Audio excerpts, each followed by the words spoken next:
subject. He's also founded the Center for Study of Extraterrestrial Intelligence and the Orion Project, and is the subject of a recent documentary called Sirius. He's one of the biggest names in the field of ufology and disclosure, delivering the message on shows like Larry King, The Joe Rogan Experience, and Coast to Coast AM. I'm sure you people are already familiar with his name, but Dr. Stephen Greer, welcome to THC.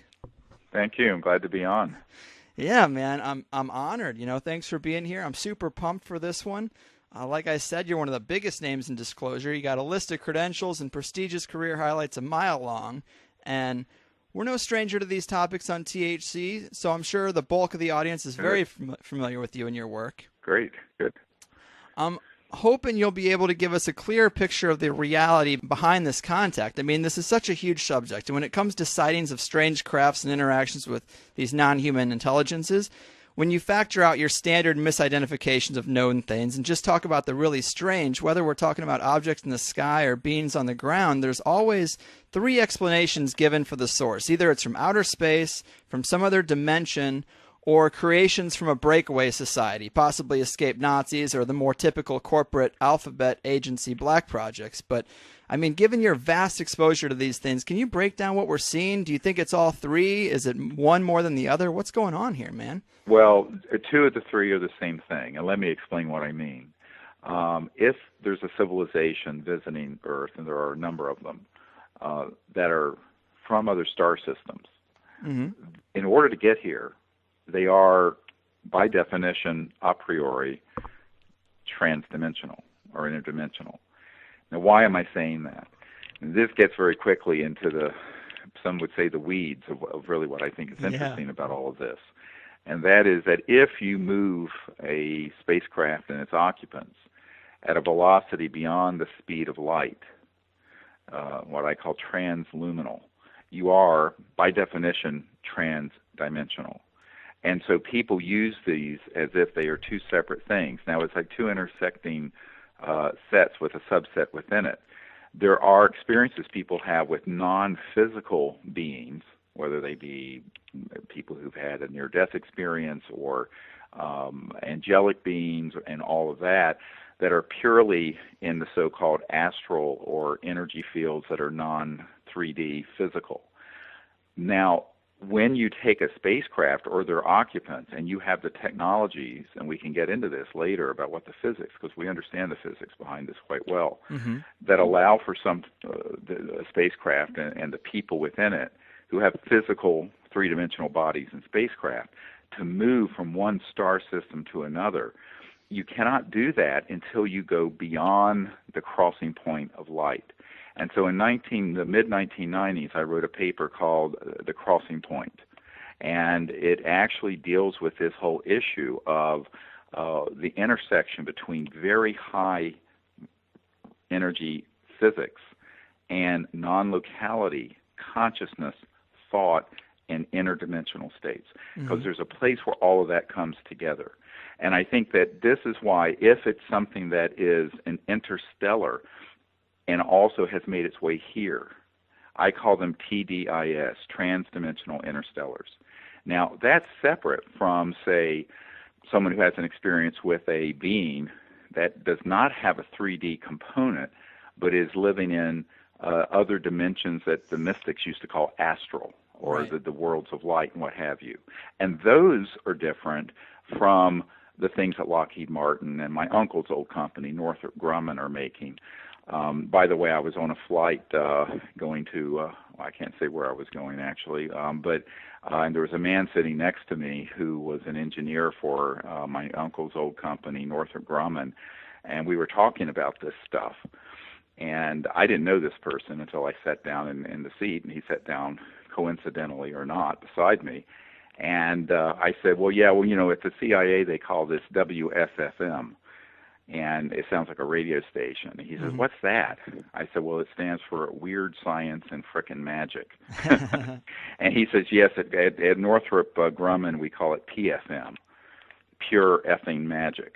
So, and it has to do with an area of science. Now, there are programs within the aerospace industry and very black projects that have been developing those technologies for the last more than 70 years. We have to remember that T. Townsend Brown was doing very high voltage experiments with crystalline materials causing levitation effects in the late 1920s. So that's, fully on over 85 years ago. So I think that when you look at what people are seeing, they're seeing all of these things. And it takes some kind of knowledge base to be able to discern whether what you're seeing is man-made but very advanced and would trick most people into people's belief that it was ET when it's not. Mm-hmm. Or is it ET transdimensional interstellar? Or is someone having an experience purely with something that's from another dimension but isn't interstellar and doesn't have a home base in the 3D universe in another star system? And so this sort of discernment is needed, because if you don't, I'm a trauma doctor, and I liken this to someone coming in with chest pain into the ER, and you only have one diagnosis, a heart attack. Well, in reality, there's like 115 things that chest pain could be, one of which is a heart attack. So if we don't have enough information and we haven't studied the issue well enough to know that there's a differential, a distinction to be made, then we don't have the discernment, and then it leads to a lot of confusion, which is exactly what you see in retail. I call it retail ufology and the internet on this subject. It's mostly a very, very confusing picture. There's no reason for it to be confusing, in my opinion. It just takes some study and understanding about the physics of interstellar travel, and also understanding what kinds of technologies have been developed within sort of this parallel governmental military-industrial complex that has spent trillions of dollars of our tax money, frankly, to develop technologies that would blow your mind. And I think that's where there is a lot of confusion, because there are operations that are set up as decoys, where the average person seeing a really advanced aircraft or electronic system coming out of the Naval Research Labs or Lockheed Martin or Northrop Grumman or SAIC, Science Applications International Corporation, any of these large entities, would absolutely be fooled and think it's ET when it isn't. So I think this is where there has to be some humility about taking a step back and saying, a lot of these events, we don't know what the point of origin is, and I think there's been a deliberate confusion that's been put out there, an obfuscation, because they'd rather people not know. I know that there have been some accidents that have happened in classified programs where they want people to believe it was ET when it wasn't. You get my drift? Yeah, I'm really interested in that area. And you had mentioned Lockheed Martin making biological entities, and I've heard this before. I wondered if you could elaborate on that. What's the purpose? Is that some type of false flag prep, like you had kind of alluded to? Yes. In fact, one of the things that we've tried to expose, it did not make it into the film Sirius, and those who are listening, there's a documentary that came out in the last few months called Sirius, SIRIUS, and you can link to it from our website, SiriusDisclosure.com. Great film. Sirius spelled like the star system. And SiriusDisclosure.com, you can look at video on demand and get the DVD. And soon we're going to start downloading and streaming it as well. And in that film, we sort of touch on the consciousness aspects of this issue and non-locality of awareness of how contact can be made. We don't really go into this area you're asking about, because the filmmaker thought it was a bridge too far for something that's an hour and 45 minutes. But right. If you have an audience that sort of has studied this issue some, yes, yeah, I think what you then have to begin to look at is what are the capabilities? And the part that gets ignored a lot, everyone talks about, well, we have anti-gravity, quote unquote, or electromagnetic EMG, propulsion systems that are classified, and that's been well established since the 1950s, and so-called flying saucers that have been man-made. It's well known that Adolf Hitler, his secret project wasn't the atomic bomb so much as it was things that look like UFOs that are right. actually man-made. And that is true, absolutely true. We have photos from that era from the 40s. I think what people have overlooked is that there has been a parallel and equal development in classified biological technologies. Now, as a doctor, and I know a lot of people at Stanford and other top universities that, have had contracts with governmental entities and MIT and elsewhere, And the reality is that if you have this kind of trans-dimensional physics that you're exploring, you can begin to explore with it in biologicals as well. And you end up with some very strange stuff going on. And the really high end, what I call the, excuse my French, the batshit crazy end of the classified contracting world, is dealing with the biologicals. So that yes, they have been able to, for example, create creatures that look like they're ETs and they're not, put them on things that are flying saucers that look ET but they're not, and engage in false flag operations, which retail UFO subculture would call abductions and mutilations. So now some people have had actual contact with ETs, and because the lexicon, the pop culture lexicon, is to say any contact is an abduction, even if it's not, there's been this commingling of some very virulent false information and false flag operations that deal with trying to scare the hell out of people, mixed in with people's real experiences with ETs. And when those two things get mixed up, what happens is that the fear factor kicks in, and of course you have people running around screaming, we're being invaded by aliens,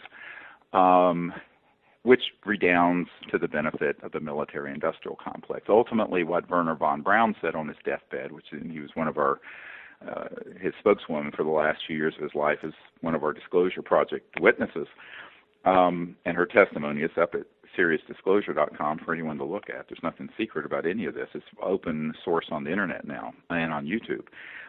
What basically Werner von Braun said was that we were going to have the Cold War, and the threat of this sort of polarity between the Soviet Union and America and the West, that would then give way to global terrorism, which would then be followed by threats from outer space. And so there's been a preparatory phase since the 50s and 60s to prepare people for the idea that mainstream science says they're not out there. But then there's also a part of mainstream science saying, well, there are planets now that are like Earth. We're now estimating there are 11 billion Earth-like planets in our own galaxy. That's just come out in the last from the Kepler Space Telescope. And they'll add on to that, of course, by the way, the Lockheed guys who just wrote a book a couple years ago, but if they ever find us, they're going to come here and going to eat us for lunch. So, humans' proclivity towards the paranoia and fear of the unknown is being exploited by some very good, what's called in a Strategic Studies Institute document I have, which I wished had made it into the movie and it didn't, and maybe it'll make it into the next one, where it talks about utilizing and hoaxing abductions and mutilations and using quote-unquote stagecraft to present a false alien threat that the world could unite around. And so in that mix, you have real ET events going on. So this begets to be very, very complicated. And, of course, we live in an era where everybody wants a really simple, quick McDonald's answer to everything. And I have bad news for people. When you get the intelligence community involved in anything, they're going to make a complicated mess out of it. And so then you have to begin to discern what part of the conventional wisdom on this subject is real, what part of it has been tailor-made stagecraft designed to create a psychological effect of fear, so that people would fear the ET, so that in the future we could sort of move into, like the movie Independence Day, yeah, let's go kick alien butt, like Will Smith says in the movie. I think that there's sort of a tendency for people to lack the patience to sift through the information and the cases to begin to understand what kinds of experiences might be ET, what might be stagecraft that is being done by humans to scare the hell out of people, what part of it might be an experience with something that isn't ET or man-made but is from another dimension,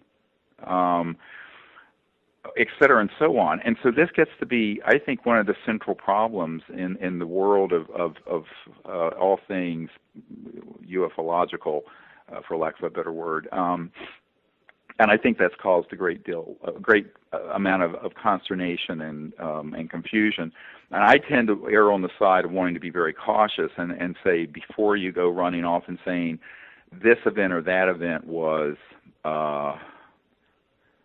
evidence of ETs doing something horrific to humans, let's back up and study what people are capable of doing and creating a false flag operation, sort of a cosmic Gulf of Tonkin incident. Everyone forgets that in Vietnam we had the Gulf of Tonkin incident where we basically staged an attack on our own ships so that we could then justify expanding the Vietnam War, which of course enriched all the warmongers and military-industrial complex folks who are going to make trillions of dollars off that conflict. So I think we have to begin to be a little more mature in how we look at things and a little more skeptical, frankly. Yeah, that's really well put.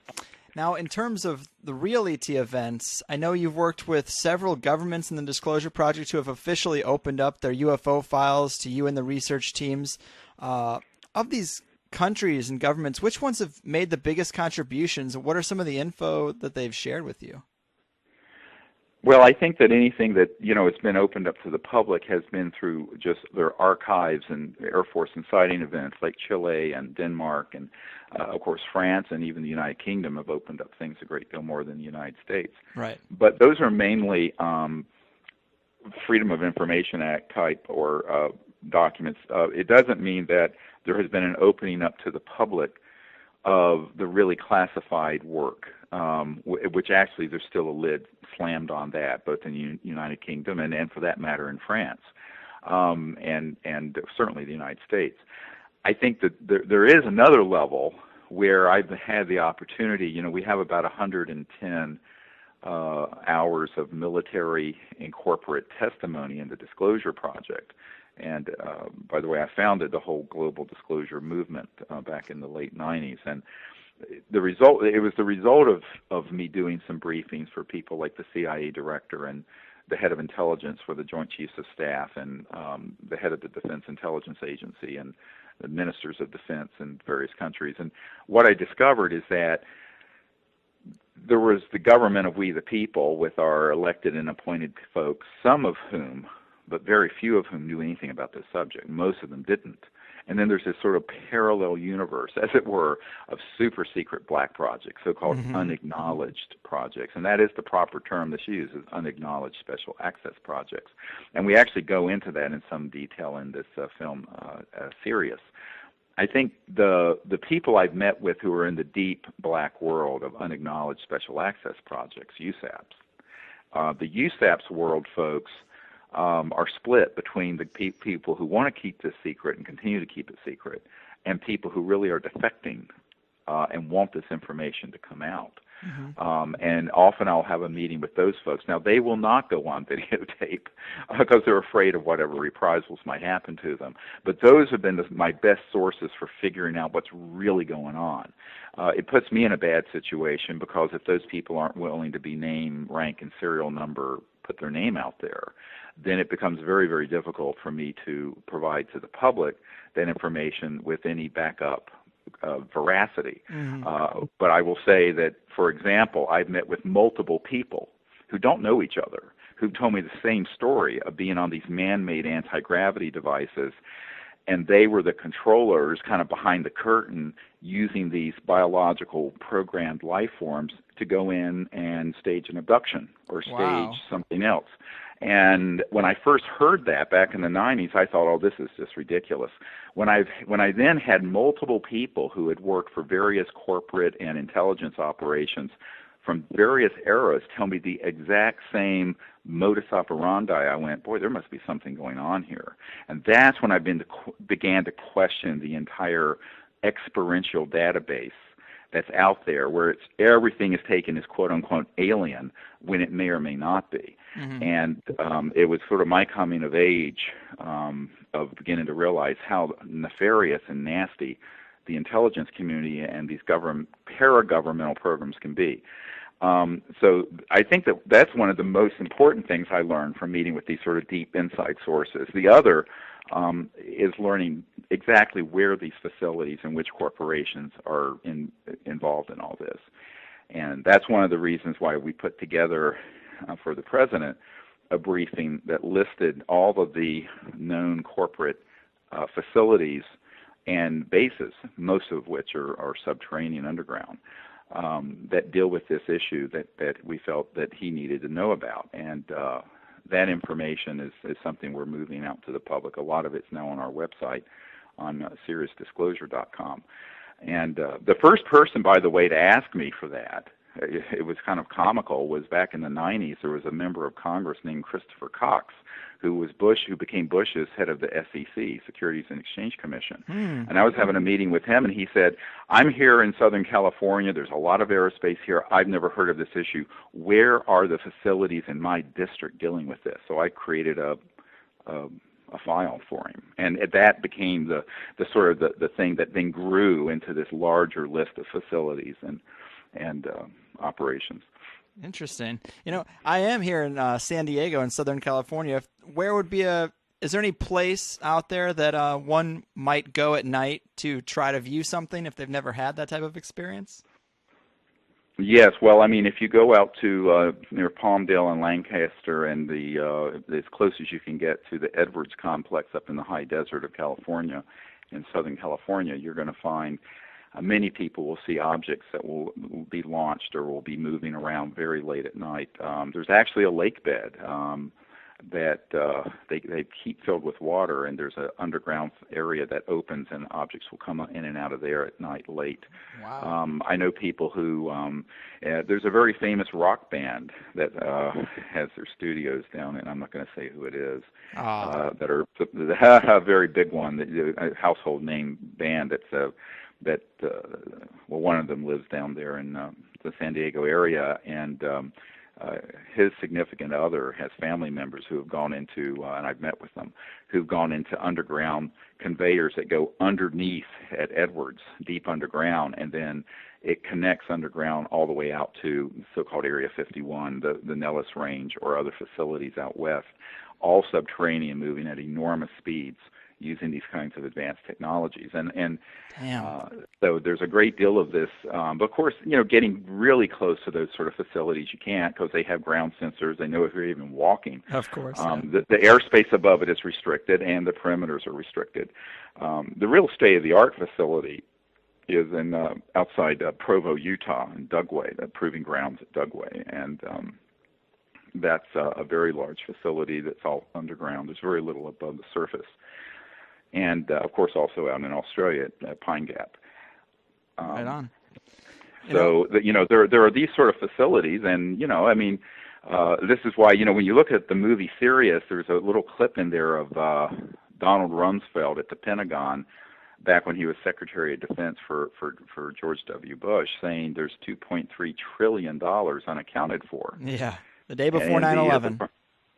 And that's the day before 9/11. I tell everyone, if you don't take my word for it, look at the film and see that is Donald It's not photoshopped. It's Donald Rumsfeld himself saying this. So, and that was, you figure, a decade ago. So there's probably another 1 to 2 trillion added into that 2.3 trillion that have gone missing, quote unquote, or unaccounted for into these black projects since then. So with that kind of with these kinds of technologies and those kind of resources, you can set up a lot of deceptive operations. Of course. God, that's fascinating. Another thing, we also hear stories of entities that have different motivations, some to raise our social consciousness and intelligence, and some apparently to harvest us. And of course, some are convinced that the planet's elite rulers are at the very least trying to conjure up or contact some multidimensional beings, if not take orders from them. But, what's your opinion on the landscape in terms of motivations and the roles of these various beings? Well, I have to distinguish again between extraterrestrial, transdimensional interstellars that are people, I call them, for lack of a better word, intelligent life forms that are traveling amongst star systems, those that have been cleared to leave their home solar system or even their home planet environment are clearly not hostile and have reached a certain level of evolution, because if they go through the nuclear threshold like we have done and haven't achieved some level of peacefulness, they're going to blow themselves up or some other nearby neighbor before they get to our corner of the universe. I call this the evolutionary selection of non-hostility in transdimensional interstellar civilizations. But I think that's one area. Now, whether or not there are things from other that are not extraterrestrial, all right, so I'm trying to introduce this distinction here, which is a big one. Yes. That may be more or less enlightened. It's but I'm really talking now about the transdimensional interstellars, ETs, what I call ETs. Okay. I don't see there's any evidence that any of them have any sort of hostile motivation. And one of the reasons why I'm convinced of that is that if they had that ability to move amongst star systems with that level of technology, and they had any intention that way towards us, it would have been made crystal clear, and the game would have been over about the time we detonated the first atomic bomb at the Trinity site in 1945. Mm-hmm. I'm very, very skeptical of the sort of juggernaut of, the sort of duality of, well, there are good ETs and there are bad ETs, and the bad ETs look like this. One of the things I found around that whole split is that often the ones that are the bad ETs look different from us, and the good ones always tend to look like sort of Nordic people from Norway or Sweden. I find it racist, and I doubt that it has any legitimacy to it.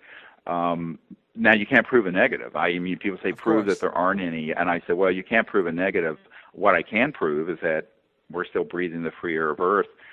We haven't been conquered, per se, by any civilization. And I also point out that if there was a civilization out there that had, say, less than enlightened intentions towards humanity and this planet, those are the ones that we should reach out to first in what I call the CE5 diplomatic initiative. And, the thing that got me involved with this originally, and actually led to the Disclosure Project, wasn't all the military witnesses. It was that we formed a team that went out and made contact, and this made its way up the chain of command to the head of Army Intelligence and eventually the CIA director. And most people don't know this backstory, by the way. Mm-hmm. And that's really what led to the briefings that then led to the Disclosure Project happening, when I realized that the government of we the people was never going to deal with this issue properly, that we'd have to do it. But the impetus for it was that there was a small group of us that decided, let's go out and in higher states of consciousness and using the physics of thought and remote viewing and consciousness, make peaceful contact. And when we did it with that intention and without fear or prejudice, we found that, in fact, they did show up and they did come and we did have contact. And this is what got on the radar scope of the CIA director that led to the meeting.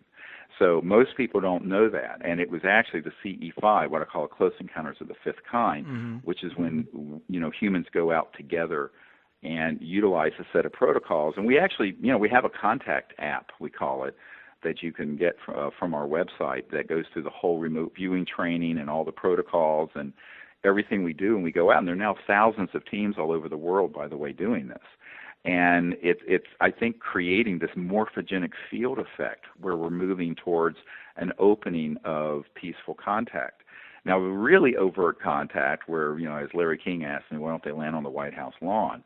I think that's something that isn't going to happen until there's a real sea change in the mass consciousness. But it has to start somewhere, and it has to start with some pioneering people who are doing it with an understanding of the science of consciousness and where that intersects the physics of interstellar communication and transdimensional communication.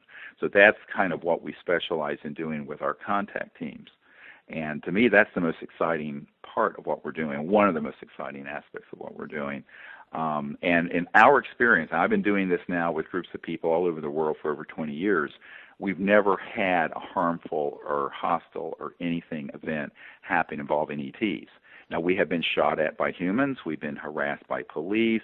We've been, we've had every kind of horrible thing happen at the hands of our fellow humans, mm-hmm. but we've never had anything at all frightening happen from an ET source. And so what this says to me is that for all the fear mongering out there, which I think really just serves the CIA and the Department of Defense's secret agenda, that fear mongering to me is trumped by the fact that we have now thousands of hours and thousands of people who've gone out doing this who've never had a negative experience. Mm-hmm. So it begins to bring up the question of, then where is all this negativity and fear coming from, and who is engendering it, and what's the agenda behind the fear? To me, the agenda behind the fear is that you have to create an enemy in order to get the people roused up to support a war. I agree. And how do you keep a $1 trillion military-industrial complex going unless you have an enemy? Leon Panetta, the CIA director, said at one point there's only 70 Al-Qaeda in all of Afghanistan, and we're spending $110 billion a year there, to chase 70 Al-Qaeda members. So, right. At a certain point you have to ask the question, how do you keep this war machine going unless you concoct, and that's what I think is happening, out of thin air, this enemy in outer space that Werner von Braun, the inventor of the rocket for Adolf Hitler, warned us about. And I think that's unfortunately, I think there's a lot of that manipulation that's happened. So my own view of it is that a lot of the conspiracy theories about this ET group versus that ET group and this, that, and the other, I don't see the evidence for it. I think it's great if people like to be afraid and paranoid. It makes for great science fiction. I think it's very dangerous from a policy point of view. And also I point out to people that if you really do want to have something to be afraid of, you don't have to look much further than what humans are doing to each other. And as an emergency doctor, believe me when I tell you, I've seen it all. But I think that the other part of it is that if there was a threat of an unenlightened or violent or hostile civilizations from another star system, we really need to get the best and most enlightened and peacefully oriented people who are humans to go and make contact and see what can be resolved. Because here's the existential fact no one wants to hear. If you've got the ability to travel from one star system to another, you have mastered space-time, and you have mastered the ability of technologically to take that science and weaponize it. And if you can weaponize it, you can turn the Earth into a pink mist floating through space in about a fraction of a nanosecond.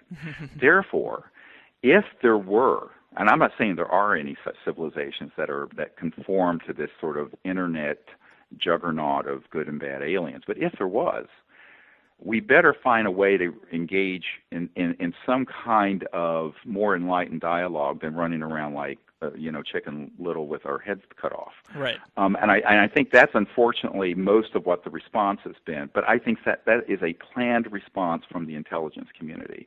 I think that people have simply been manipulated into that. But a lot of people have this as part of their belief system, and once it's like telling Jerry Falwell the Earth isn't 6,000 years old. If they want to believe that, they're going to believe it. It doesn't matter how many logical arguments you give.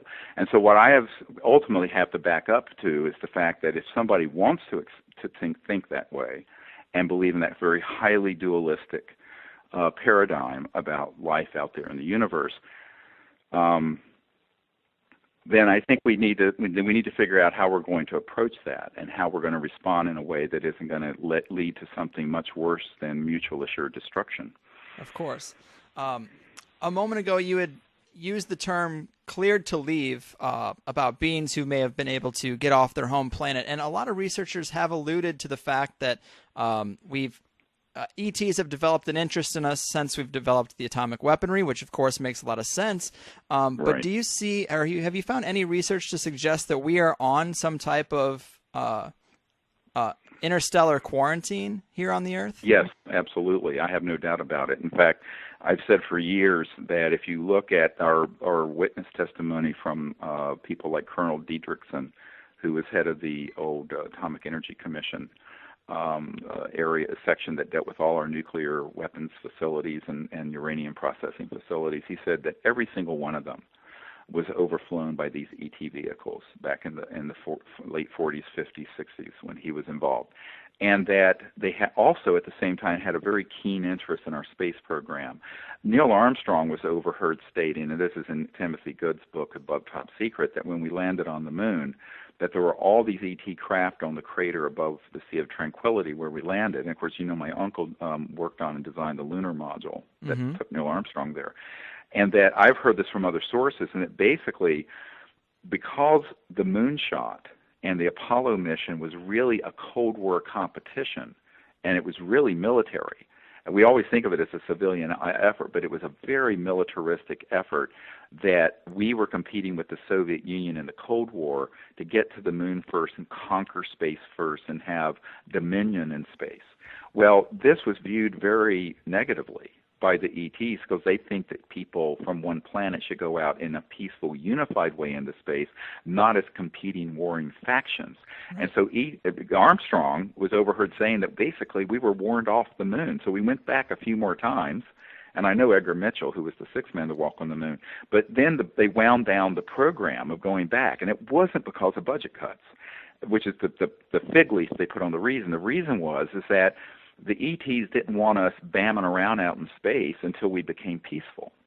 And I think that what I'm saying is that there seems to be a universal policy or doctrine that until a civilization reaches a certain level of what Michikaku calls a level 1 civilization, where we're living together as a global community in peace on our planet, that basically until you reach that threshold, which we have not reached yet, you're really not welcome to go zapping around out there amongst other star systems or even very far to other planets where there could possibly be other facilities or life. And I think that is, in fact, what has happened. And I think we have to look at that and ask why. Well, doesn't it make sense? Let's step off the Earth for a minute and look at humanity through the eyes of ETs. In the last century, we've killed 200 million of our own people in warfare. Yep. All right, that's more than the population of many ET worlds in its totality, more than the population of the Earth not that long ago. So we have this unbridled ability to engage in murderous behavior coupled with weapons of mass destruction and nuclear bombs and covert so-called scalar weapons that we have developed that can travel faster than the speed of light.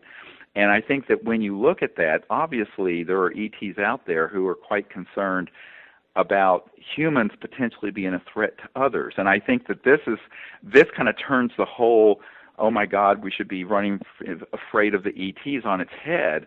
And I think it's probably the ETs who look at us with some horror as we go around murdering each other in Syria and everywhere else. I mean, whatever the war du jour is, the Congo, 2 million people dead there, that you begin to look at this and you go, well, anyone looking at this planet would go, my God, they got a little growing up to do before they go bamming around out amongst the stars. Mm-hmm. Well, let me ask you a little follow-up about the moon, because I was hoping that China getting a rover on the moon might expose something that the Americans had not disclosed. Obviously, you're of the opinion that the universe is full of life. Have you been presented with any interesting information about beings on the moon or bases on Mars or in any other areas of our solar system? Yes, definitely. And in fact, the head of Army intelligence told me very directly that they had imaged underneath the surface of Mars operational ET facilities, not on the Earth. And I have also, as you know, from Carl Wolf's testimony, who's a Disclosure Project witness, that when we were doing the digital imaging of the moon prior to the lunar landing, the lunar orbiter, which was going around taking pictures, the early digital pictures, did image both new and ancient structures that were on Mars, mainly in the terminator section. Now, the terminator section is the section between the dark and the light side of the moon. Mm-hmm. And now, interestingly, that's not where the Chinese are. But I think that if I was talking to Elon Musk or the Chinese, and where I was going to put something down, I would put something down around the terminator, around the area that's called the terminator area, where it's sort of the twilight area between the dark and the light side of the moon, and that's where apparently there's a clustering of facilities. And something I had heard you once say, I wanted to ask you a little bit more about the roles or these different types of beings. These may be different species is the right term. But I've heard you mention that, for example, one of the roles is like creating a Noah's Ark of the Earth, harvesting everything to have some type of DNA bank somewhere out there. Right. What are some other examples of things that ETs are actually trying to do with us? Well, what I've observed, and this is something we started to piece together in the early 90s, is that there are certain categories. There seem to be some ET operations that deal with an acculturation, introducing themselves to people and being seen, even people having contact experiences, what have you. Some very intimate and very prolonged that really do happen. Another part seems to be very scientific. The very famous case that you have in France that was in the Cometa report, a group of generals and scientists in France, some of whom I know, put together this report. And one of the cases was the Provence case, where this ET craft landed in a lavender field. And the farmer comes out at 3 in the morning, and here are all these little guys, these little ETs, 3 or 4 feet tall, picking lavender, taking them back on the spacecraft, taking samples from his field. Now, this actually left a landing trace, which was documented by Japan, their space agency, and it's a very solid landing case that no one has contested as a fraud. But what were the ETs doing? They seemed to be doing sampling.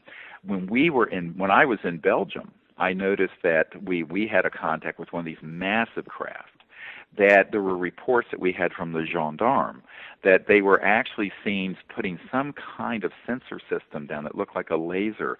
And when they mapped where it was over the old fault line system. And if you go to these little towns in Belgium, a lot of the old buildings are held together by earthquake bolts. People forget there have been some terrible earthquakes in Europe in the not-so-distant past.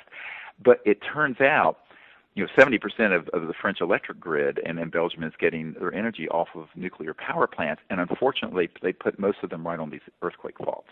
And apparently the ETs were monitoring and checking into that because they saw that as something that was a risk.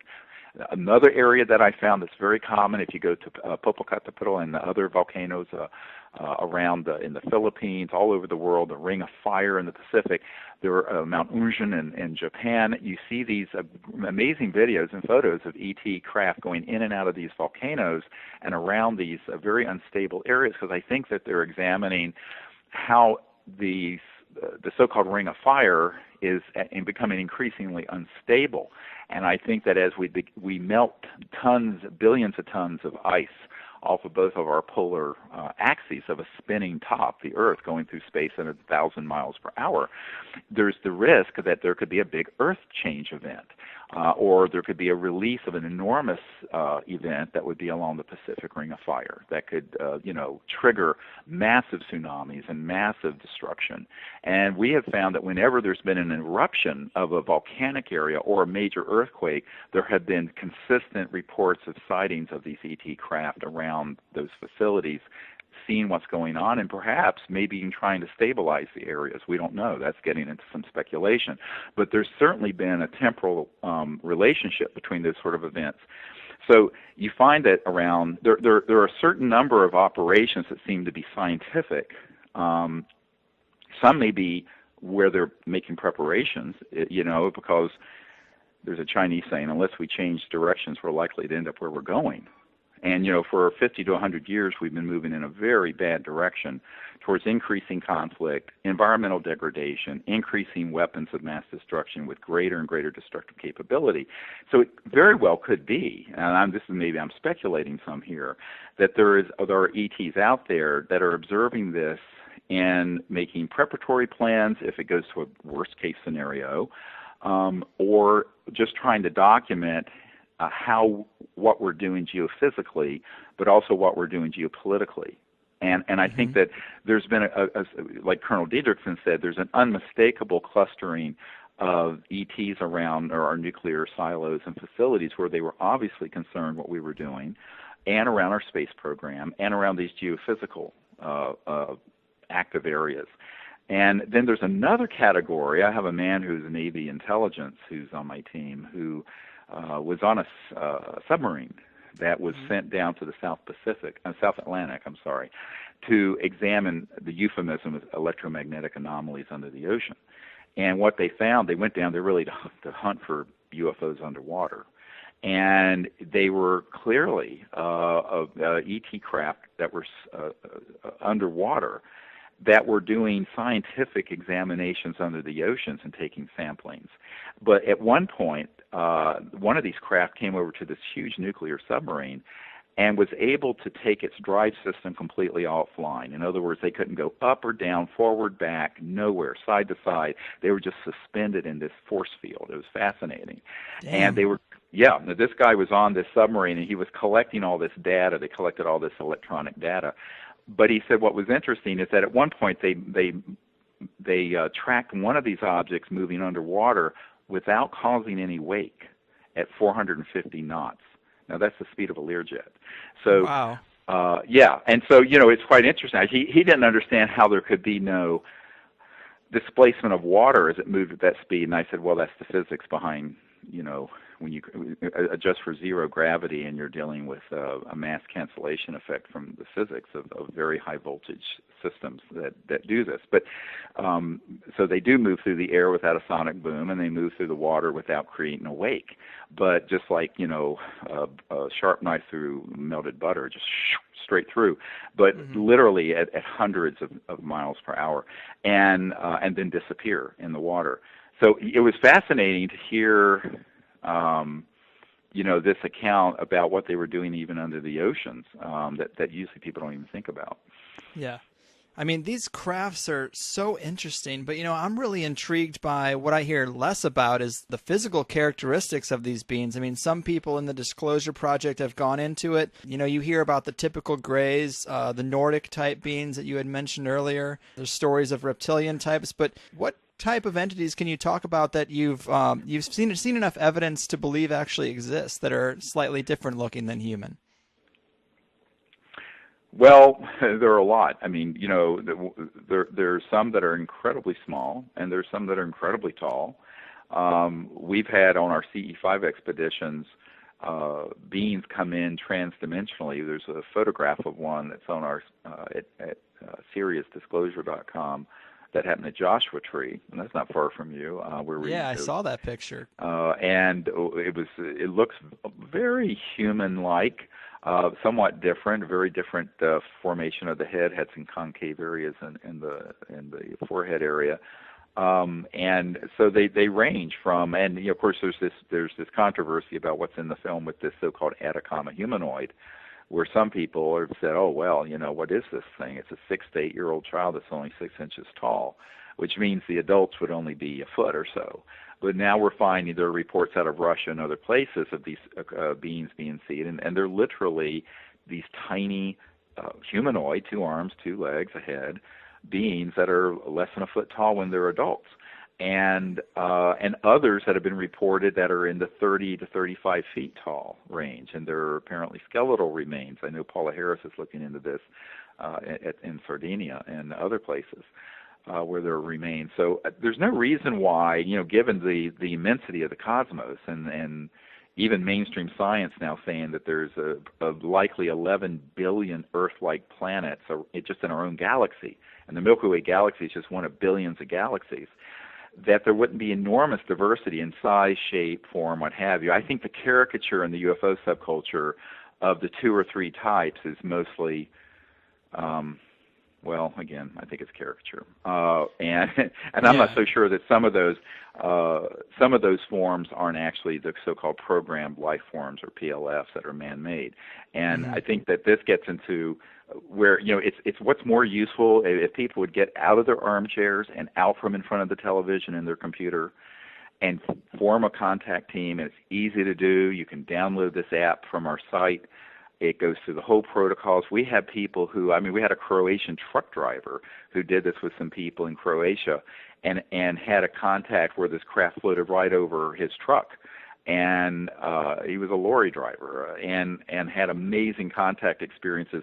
I think if people would actually engage in real time rather than internet speculation, they might learn a lot more. Of course, that takes more effort than just surfing the net and then being a couch potato. Right. Everyone wants to be a couch potato and do nothing and then have these wild opinions. My view of it is that it's more useful to go out and actually do the hard work and it's actually not hard work. It's fun because, you're out under the stars with friends, and you don't need a lot of people. I mean, I've done this. I recently did it up near Joshua Tree with 500 people out under the stars. But you can do it with 3 or 4 people that you are like-minded with. And it's an amazing experience that you begin to have in meditation, remote viewing, cosmic consciousness, things that begin to appear all around you. And it isn't just a physical manifestation. Sometimes, if it doesn't seem like it's safe for the ETs to come, because there's a lot of military that might pick up on their presence and shoot at them, we found that we'll start having electronic anomalies and electronic devices that'll start signaling in a very intelligent way, in a way that some detector isn't manufactured to even be able to make that sound. And the ETs will start communicating through our electronics in bizarre ways. So there are all kinds of fascinating things that happen that I tell people it's actually more bizarre than anything that you would read or see in a movie. And fun. I mean, it's amazingly fun to do it. You really got me wanting to join one of these teams, and I think I'm going to look into it. But one more question about the crazy speculation that one of the most fascinating things, I wouldn't forgive myself if I didn't at least ask you about it, but Sure. The most far out thing I had ever heard is beings that use like a type of photosynthesis, like a plant-like being, or like even feline beings. Now, do you think these are exaggerations, or have you ever seen anything to suggest that those are real type of beings?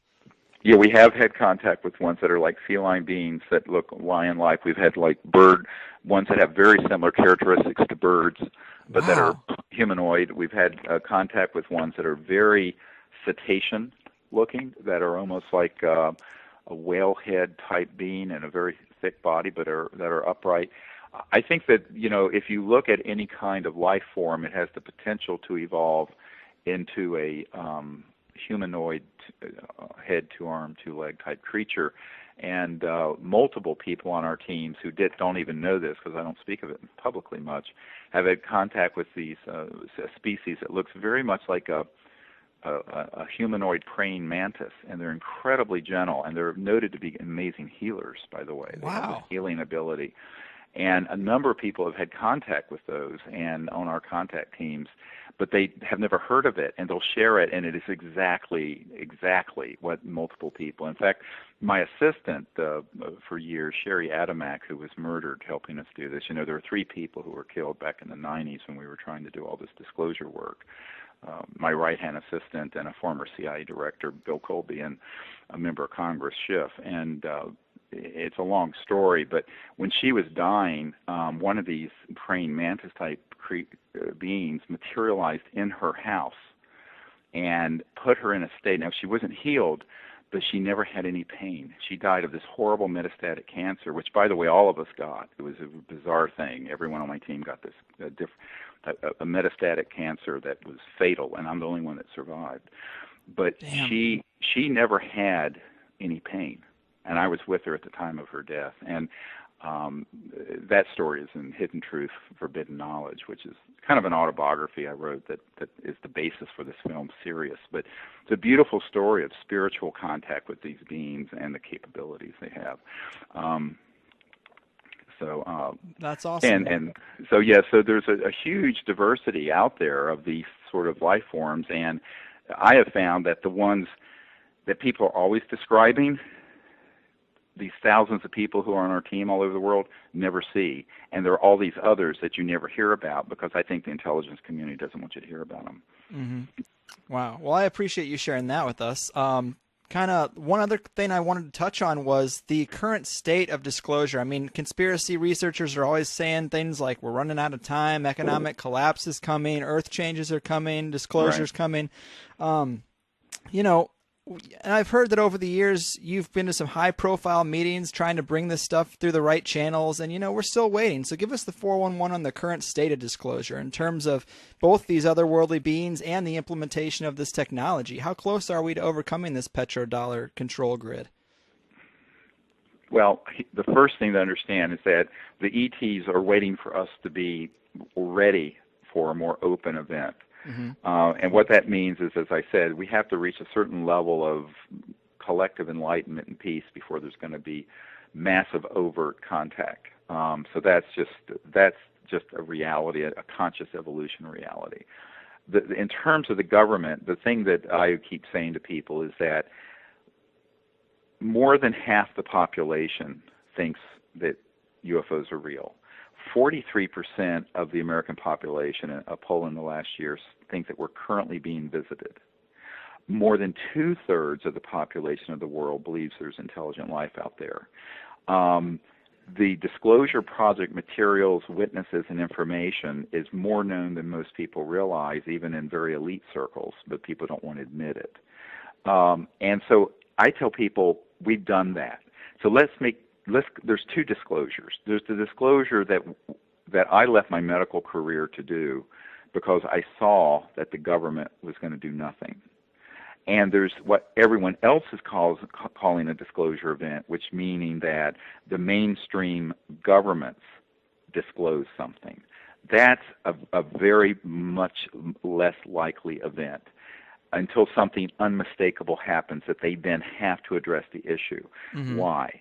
Because for example, when I briefed the CIA director, and recently I briefed the senior officials in France who do all the advisories for the president of France. And back when Sarkozy was president, his senior guys came over to Washington. We had very long meetings. What I found was that the people that you're thinking are going to do something with disclosing information don't have access control. Now, what do I mean by access control? Access control means that they have access to these black projects and also control over them. Those are two separate things. So, for example, in the briefing that I put together that went through the chain of command and was given to Obama after he became president, it has a document from the 90s that lists the code numbers and project code names of a lot of the compartmented super secret operations. And then there was this packet I described a little while ago that listed all the facilities and corporations and compartments that were involved and where they were and what the sub-facility was named out at this range, blah, blah, blah. But him knowing that and him having access or control over them are two very different things. Now you add in a third question, and that who has the courage to step into the buzzsaw to take this issue on? Because the media, which is not a free press, is going to ridicule any political figure that touches this. I mean, I've been called every name in the book. Right. And then on top of it, you have the fear factor. So, after I briefed Clinton's CIA director on this, one of his best friends came to my house. Not the CIA director's best friends, but President Clinton's best friends came to my house and sat around my table with my wife and kids and said, well, they're very supportive of what you're recommending about the disclosure and ending secrecy, but they're convinced that if the president does this, he'll end up like Jack Kennedy. Yeah. And I started laughing. I thought this was a joke. And he stopped me. He says, no, they're serious. And I said, you're telling me that you can't protect the president of the United States, and what am I? And he said, well, you should do it. And I basically later pulled him aside and I said, well, what you're really saying is that I'm expendable. And he says, yes, you're expendable because you're not important. Very harsh Washington mindset. I said, fine, I agree, I'm not important and I'm expendable. So I'm the throwaway guy. I'm the guy. It doesn't matter if, how vilified I am or if I'm hated or liked or whatever. But these politicians, they're afraid of this secret government group that has more power than you can imagine. And what they realize, and this is what Clinton said years later, he said, the White House was the crown jewel of the federal penitentiary system. You're basically in prison there. So people have this wrong idea that just because you're the president of the United States or the president of France or the prime minister of the United Kingdom, that you have an all-access pass and that you actually have control over these operations. They don't realize that what Eisenhower warned us about, beware of the military-industrial complex because it'll get out of control, be a threat to our democracy, came to pass. It had already come to pass when he gave that speech in January of 1961, right before Jack Kennedy went into office. And so for 50 years, we have been living in an era, over 50 years, where the people that we think are in charge of all this stuff really are, I hate to say it, fairly clueless. Mm-hmm. And even if they find out about it, which is what I've done the best I can do as a civilian to help them find out and to be their sort of Sherpa through this wilderness and guide, I'm the cosmic Sherpa. They end up discovering that they don't have control over this group, and this group, this what used to be called Majestic, and I understand there's a new name for it now, Secor, S-E-C-O-R, that this group really has more technology and more power than the President or the Senate Intelligence Committee, and therefore hold the trump card. Mm-hmm. And I'll tell you a little story. So I'll make it as short as possible. I'm sure. sitting, I was with this guy who was the what they call J2, the head of intelligence for the Joint Chiefs of Staff at the Pentagon, and an admiral. And he had asked to receive what's called a stand-up briefing at the Pentagon, and I agreed to go. And I brought astronaut Edgar Mitchell along with me, and some of our disclosure witnesses and people who were insiders who knew of the subject. And before the briefing, I had sent ahead of time by courier a packet that included some of these documents, and he recognized in one of these documents an operation that he had heard of but didn't know what they were doing.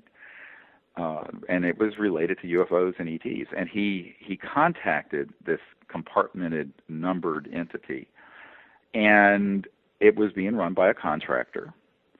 And he said, look, this is Admiral so-and-so, and I want to be briefed. He used the word read into, which is the Pentagon speak. I want to be read into this project. Mm-hmm. And they said, well, yes, sir, we know who you are, but you don't have a need to know. And the admiral, this is the head of intelligence for the Joint Chiefs of Staff of the United States of America. And the admiral goes, well, God damn it, if I don't have a need to know, who does? And they said, sir, we cannot discuss this with you. And he was furious, and they just basically hung up on him and blocked his line thereafter. So by the time I get to this briefing, and here I am with a man who walked on the moon and all these top secret guys who knew about this stuff, this admiral is so scared and so angry, and not angry at me, but angry at this situation. And it was supposed to be like a 20-minute stand-up briefing. You know, when you're dealing with someone at that level of government, it tends to be very crisp. It went on for over 2 hours.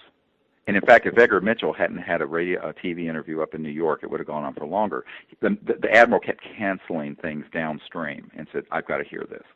So by the end of the meeting, I said, Admiral, we really need your help getting control over this operation and helping us with disclosing this information, because we've got to bring up these sciences and technologies for peaceful use. We've got to get this problem in our democracy, this cancer that's destroying our democracy, fixed. And he looked at me, he said, how do I do anything? Because if I don't have an order from the Secretary of Defense and the President, I would be going rogue, which is the problem with the group that's gone rogue. Yeah. And number two, and this is what was very chilling, he says, the best thing I know about in my arsenal is a B-2 stealth bomber.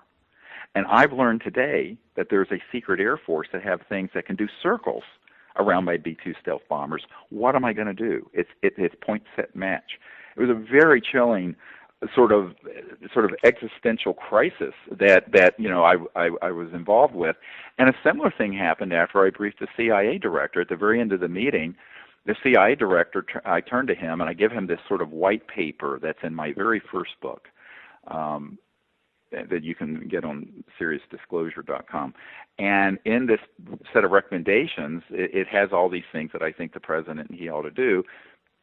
And it's a very long meeting. Again, we thought it'd be a brief meeting. It goes on for almost 3 hours. And I turned to him and I said, look, we really need your help getting the disclosure on this and bringing this out. And he looked at me, he says, well, how does the president and how do I disclose something we have no access to? Mm-hmm. And he wasn't kidding. He was not joking when he said, we don't have access. So it's so dysfunctional. So to answer your question, the action is going to come from we the people. I'm sitting here down the road from Thomas Jefferson's Monticello and the we the people. And I think, my farm here in Virginia, and what I feel is that people have to empower themselves to find more of these whistleblowers, people to come out with credible documents and information, We, the people, need to make contact. We, the people, have to do disclosure.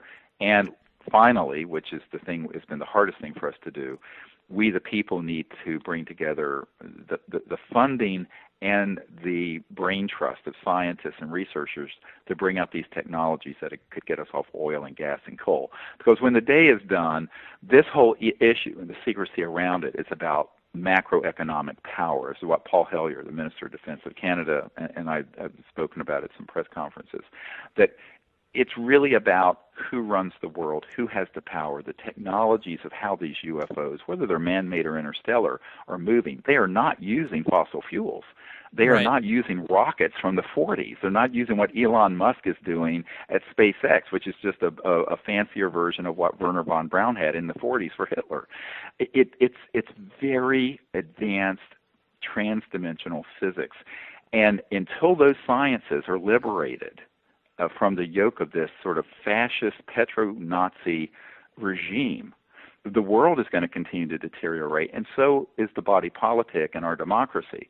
And so that's the thing that and people say, well, when is the government or the corporations going to release this stuff? I say, but sometime between now and never. Yeah. I think we, the people, need to figure out how do we do our own civilian open source, no patents, no trade secret program to bring these technologies out.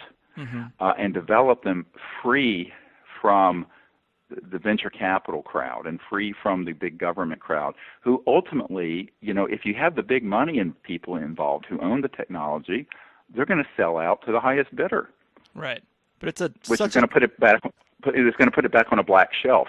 So this is really where the rubber meets the road, mm-hmm. where we have to figure out what do we want to do when we grow up.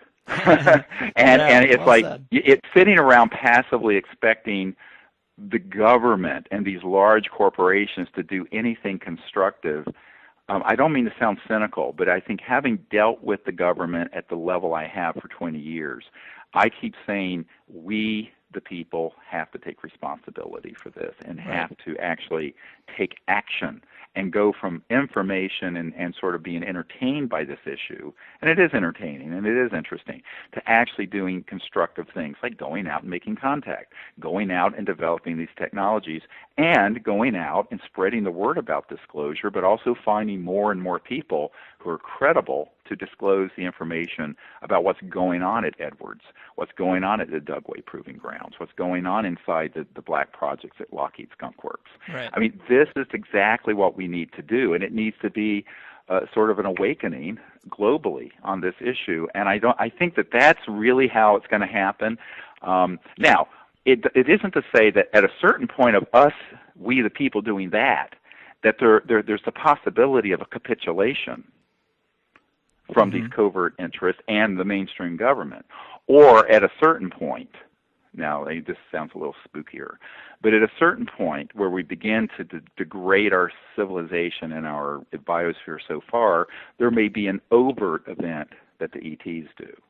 But I think that's kind of the last stop on the F train. It would be much better if, in other words, you're fucked at that point, excuse my French. But it's okay here. Because because ultimately, if you're codependently expecting the ETs to land and fix this mess, this is delusional. It's like expecting that we're going to land in Afghanistan and turn a feudal society into a Jeffersonian democracy in a decade. Well, this is ludicrous.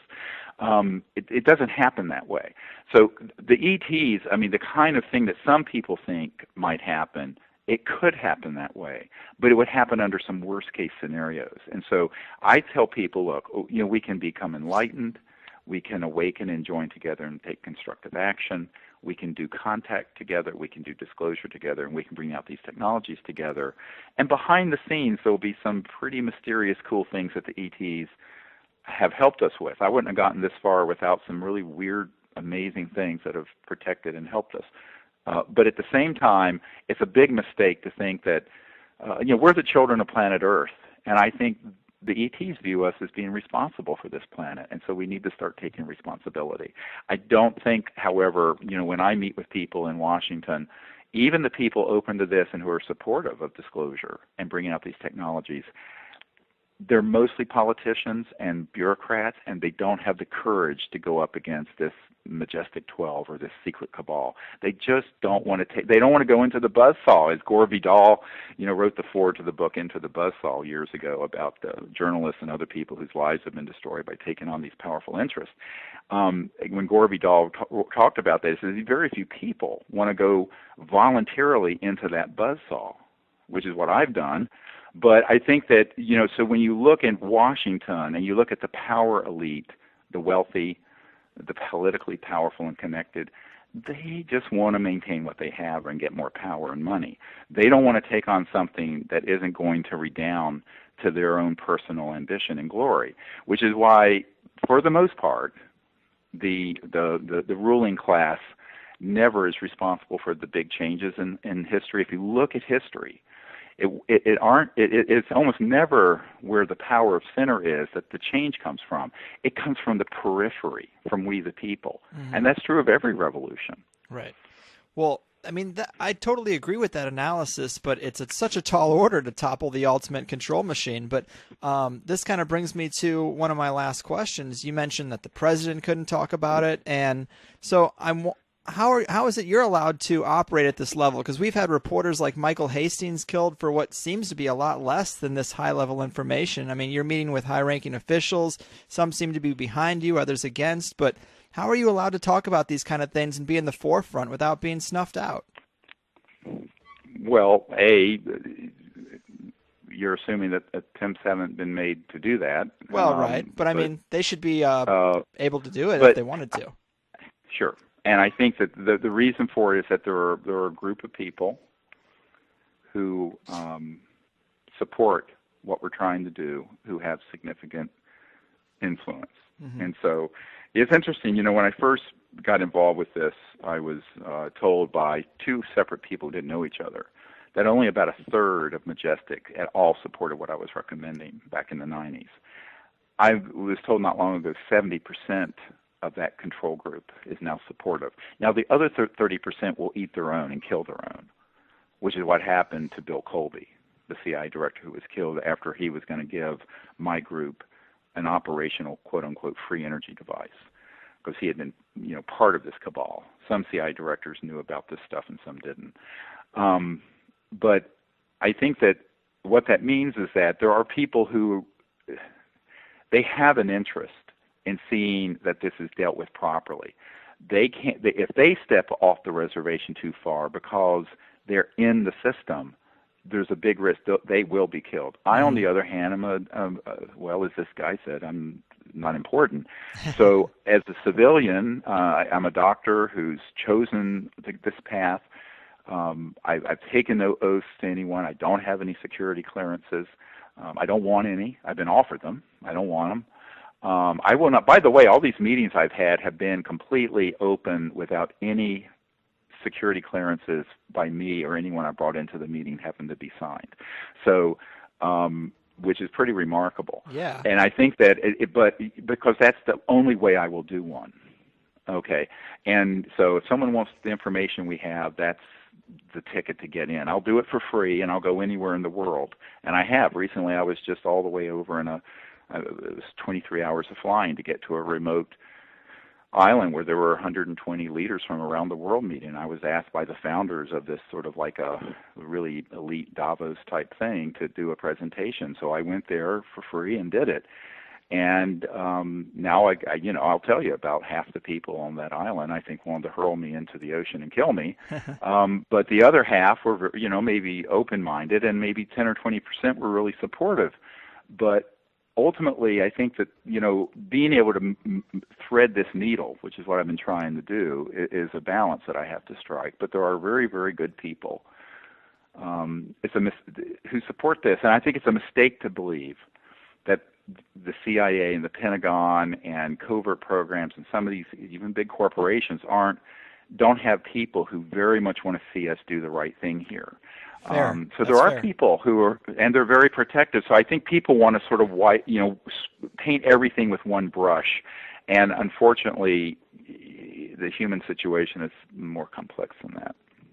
That's a fair answer. Well, hey, man, all right. That pretty much brings us to the end of the show. I really respect and appreciate your role in this whole realm of secrecy. I know you face a lot of criticism and skepticism, but that happens to anyone who's at the top of their field. So thanks for sharing all that juicy info with us. It's been a blast. Would you like to fill the people in on what Dr. Greer is working on currently and where they can keep up with you? Yeah, if people go to SiriusDisclosure.com, it's SIRIUS Disclosure.com, you can sign up for free and get our mailings and information on what's going on. And I also have a Twitter feed at Dr. Stephen Greer, and also a Facebook page, Sirius the Movie, on Facebook. And people can see the film online, and they can also get involved in these contact groups and get the contact app. There's a link there on the website. And this coming year, in the next few months, we're going to come out with a free app so that everyone who wants to be part of a team can be in a social network where they'll see where everyone else is and can link up with them. Awesome. And so that we're developing